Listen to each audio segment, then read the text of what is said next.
The last way to give commands to a computer is the graphical user interface, which is the GUI. Let's look at this example. In order to understand the GUI, we are going to use the notepad. As you can see, the pointer is moving across the notepad, and I can switch between File, Edit, Format, View, Help.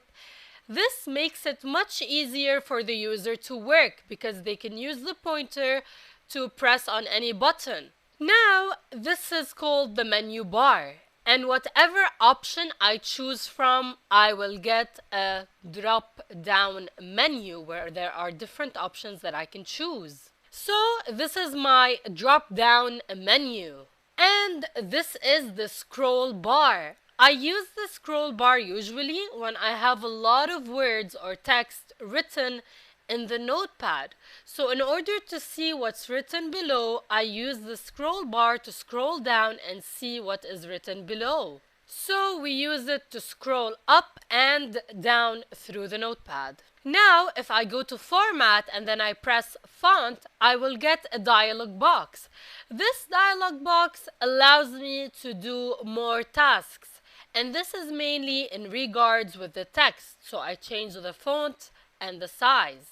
And at the bottom we have the OK and the Cancel button. You are all familiar with these buttons. First of all, we have the X, which is close, which is usually found on most softwares, and it is usually at the top right corner of the window or the program. The button next to it is the Maximize, which increases the view size of the program. And then finally, we have the Minimize button, which hides the program. Also, I can change the size of the program by pulling it up and down like this, or by pulling it at the sides like this.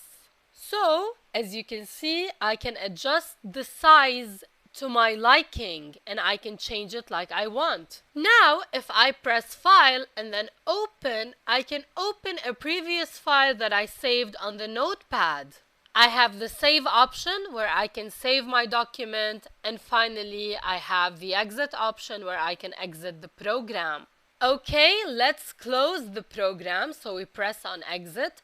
Now it will ask me whether I want to save it or I don't want to save it, or I want to cancel the exiting option. It's now called Untitled because it's not saved yet. So I will press on Don't Save. And this entire example was an example of the GUI, which is the Graphical User Interface. And as you can see, the easiest command and user interface, or the easiest way to give computer commands, is the Graphical User Interface because I can use the mouse. And the hardest is the command line because we have to memorize commands.